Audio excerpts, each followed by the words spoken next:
یہ واقعہ عباسی خلافت کے سنہری دور کا ہے، جب بغداد علم، عدل اور شان و شوکت کا مرکز تھا۔ یہ زمانہ تھا خلیفہ ہارون الرشید کا، جن کا نام دنیا کے طاقتور ترین حکمرانوں میں شمار ہوتا تھا، مگر جو دل میں خوف خدا رکھتے تھے۔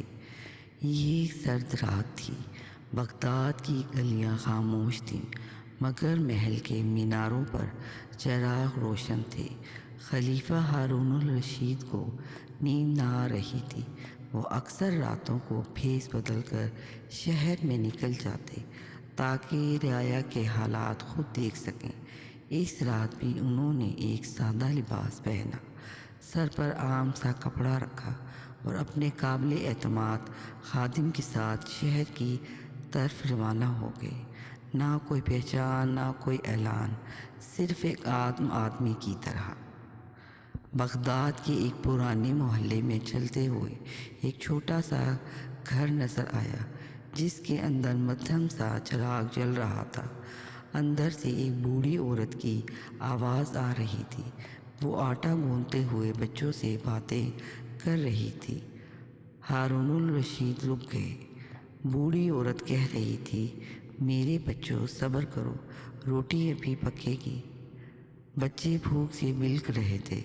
دیگچی چولہے پر رکھی تھی، مگر اس میں کچھ نہ تھا، صرف پانی تھا۔ ہارون الرشید نے دروازہ کھٹکھٹایا۔ کون؟ بڑھیا نے پوچھا۔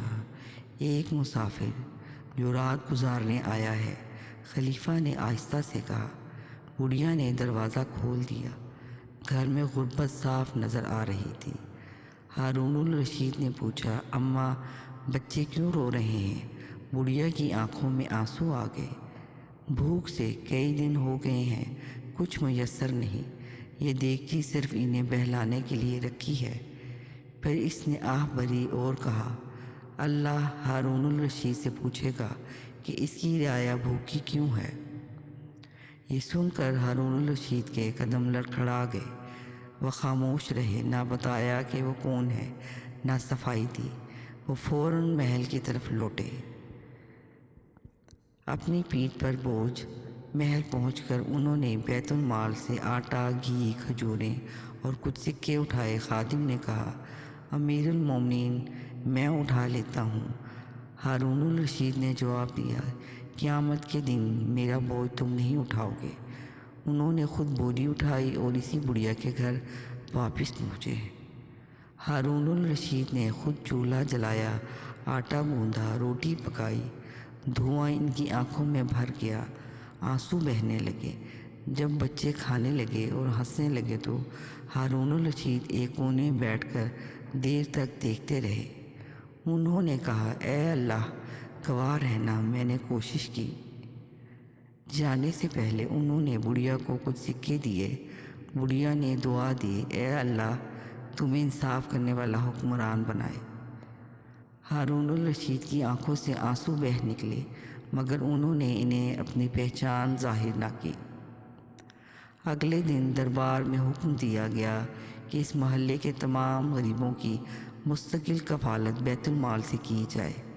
بڑھیا کو جب خبر ملی کہ رات کا مسافر خود خلیفہ تھا تو وہ کانپ اٹھی، مگر دل میں سکون تھا۔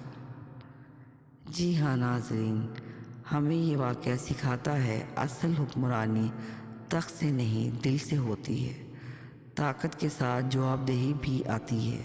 رعایا کا درد محسوس کیے بغیر عدل ممکن نہیں۔ اگر آپ کو ہماری یہ کہانی اچھی لگی ہے تو آپ اسے لائک کیجیے اور سبسکرائب کیجیے۔